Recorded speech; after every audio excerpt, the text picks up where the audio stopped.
Hello everyone, this is MinecraftKing OEH and welcome to episode 7 of season 1 of my multiplayer series. Today we are going straight to the Nether because as you can see over there, the villagers have been working on their Nether portal and they have made it so that you need to pay a tax of 1 diamond to get into their village. Now, me as a poor schlub wearing mob armor, I definitely do not have the amount of diamonds that I need in order to get into their village over and over again as much as we do. So now anything that I used to take from there, I'm going to have to do on my own, which is going to be kind of a pain. But the main thing I want to get done is the experience grinder. So I have chosen to make a pigman experience grinder, which you build on the roof of the Nether. Almost just fell there. And we're going to be building up here, and I can get up to the roof of the Nether. The thing I don't like is getting back down. So I need to find a way to break through the bedrock to get back down into the underground of the Nether, as opposed to being on top of the bedrock and all willy-nilly. So first we have to get out of the... Oh god, I'm glitching a block. Get out of the bedrock, get the minecart, there we go. So now, you see, we are out of the bottom of there, but we cannot get back down. As you can see, we can't break this bedrock. So, I have found a tutorial online that will allow me to break back through the bedrock. I'm going to be showing you guys how to do that. The original video, I'll put it down in the description below. Let's get started. Alright, so we are back on the roof of the Nether. The point that we are going to be breaking the bedrock is marked off with this piece of netherrack. So the first thing you're going to want to do is get yourself all these resources. You can pick through if you want, but you'll see them as I place them. So first, we have the 2 stick pistons, and then those are going to be facing right in towards the block in the middle. So then you go right for this block that's in between and count 4 blocks diagonally. So this is 1, so 1, 2, 3, 4, and then on 4 you place down the activator rail. Now I found that you want to make it pointed, make sure it's pointed that way in relation to the pistons, just because otherwise this won't work. And then you place obsidian right like this, just because redstone and TNT minecarts don't exactly match too well. A lever there, and repeaters, you want 5 repeaters at full tick delay going like this, and then a block here, and then the other 5 going into another block with a piece of redstone here and a block there. So now when we activate this, it will all these repeaters add up to 4 seconds of delay, which is the exact same delay as a TNT minecart, or any piece of TNT for that matter, and it will cause a neat little glitch with this with these pistons. Now I did forget one thing, which is cobblestone walls, so I have to craft a new crafting table, and then we just place cobblestone walls like that. Those cobblestone walls will get destroyed, so you're gonna need a bit of them. So we just flick this lever, make sure to keep it on, and back away so you don't get blown up. But you can see that this piston is now headless, and we don't want to update that redstonely, so place a redstone block above it, so that's now bud powered, and then we can deactivate this, and when it deactivates and everything, it will stop being powered.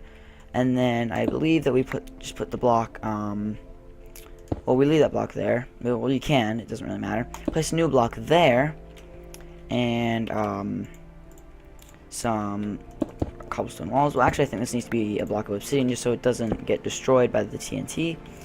And that will now be powered once we blow this up again. So we put down minecart with TNT, activate it, run away so that we don't get killed, and then you will see that right as it extends, it blows up, and we now have 2 headless pistons. Now with this one too, we don't want to update it redstone wise, so let's place the block of redstone there, and then we can deactivate this, and we're going to want to take all these repeaters back because we're going to need them for what we're about to do next.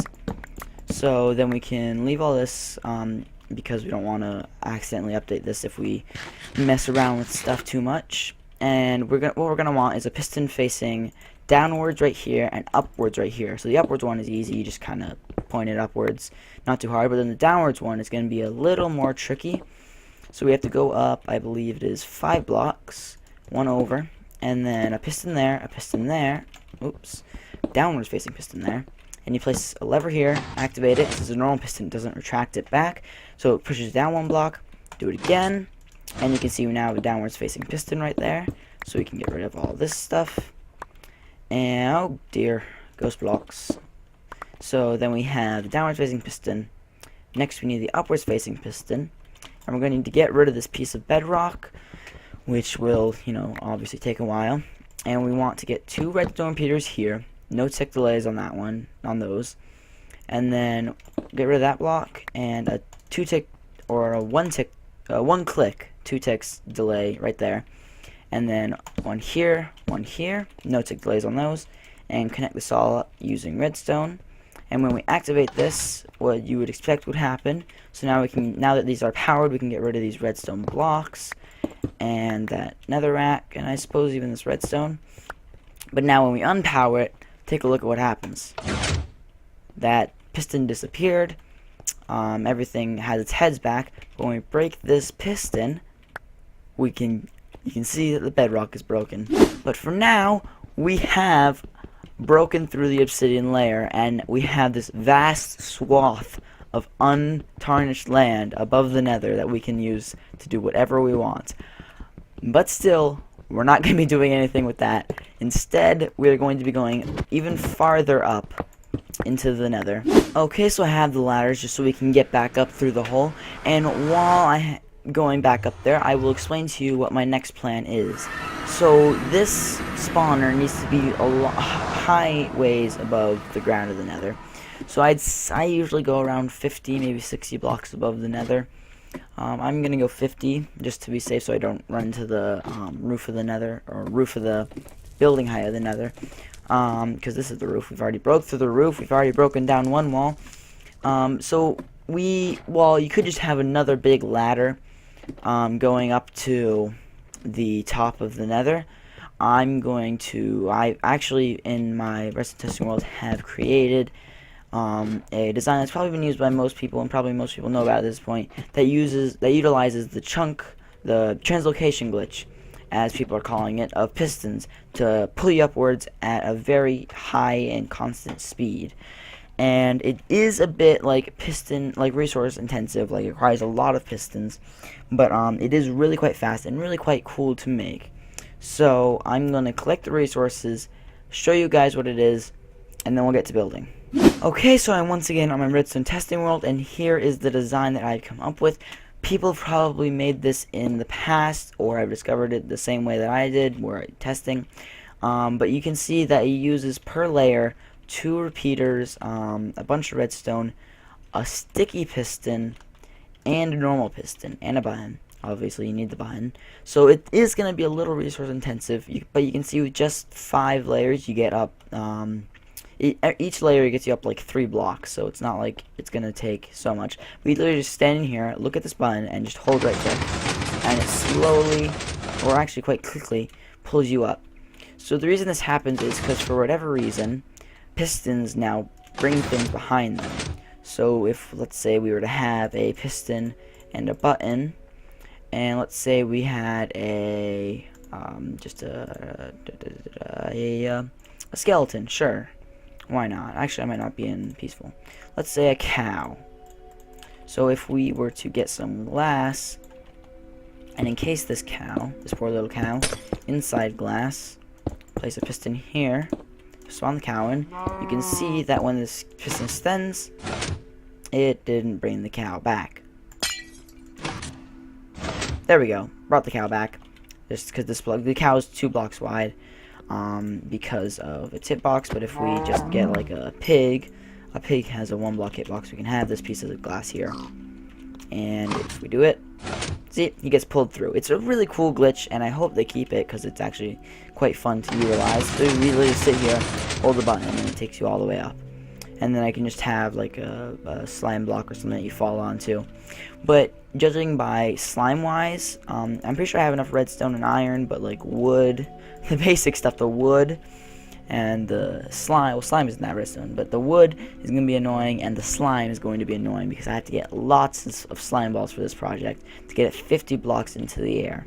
So I will go collect those resources and see you when I'm done. Alright, we are going to start building this thing. I have all the resources here after a long time trying to get all the slime balls, and you guys get to watch this in the mode of a third-person time-lapse. Hope you all enjoy.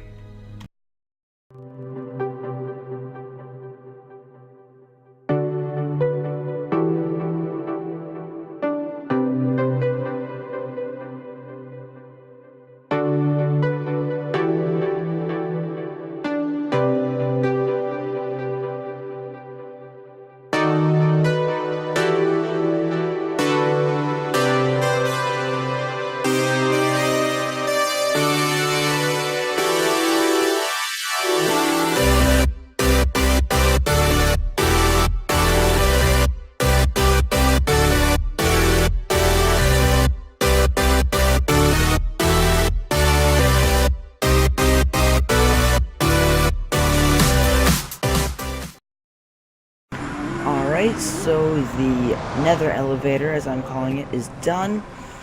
Time lapse is done. Hope you guys enjoyed that little thing. It's a new thing I'm trying out. Sorry if the camera wasn't exactly too good, but I don't have access to spectator mode, so I had to just use someone else's account and just nerd pull up. So we're almost there, and let's get ready to witness this thing in its entire glory. Oh, that's amazing looking. Just like literally just 2 rows of pistons. If I could fill all that with blocks, that'd be amazing. So we just stand here, look at this button, and hold down right click, and that will bring us all the way up to the top. Well, that was amazing. So anyways, guys, I think that's all I have time for today. I'm sorry for this short episode, but my brain just doesn't seem to be working together with my mouth today, and I've like tried clips over and over again to make them work. So hope you all enjoyed, and as always, see you next time. Have a good one.